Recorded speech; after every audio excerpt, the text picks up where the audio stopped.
Tästä alkaa eteinen. Vasemmalla on hattuhyllyt ja naulakot ja heti oikealla vaatehuone, jossa on runsaasti säilytystiloja ja parkettilattiat täällä eteisessä. Ja mennään sitten tänne olohuoneen puolelle. Tilava olohuone. Ja parvekkeelta, tämä on toinen kerros, on sitten näkymät tänne sisäpihalle, jossa on sitten lasten leikkivarusteet.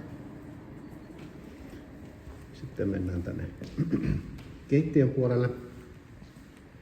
Ruokailutila erotettavissa tuolla ovella. Astianpesukone.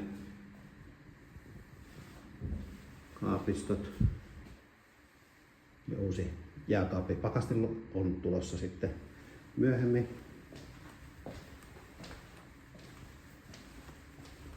Tästä pääsee keittiöstä myös tähän eteistilaan.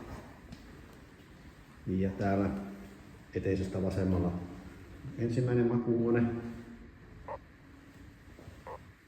Ja sitten toinen makuuhuone. Täältä on tänne kadun puolelle näkymät. Ja täällä on kaapistot. Ja sitten tilava WC-kylppäri. Ja täällä on pikavaatekaappi, siivouskaappi ja täällä on pyykinpesukoneelle poistopisteet. Tällainen sisältö.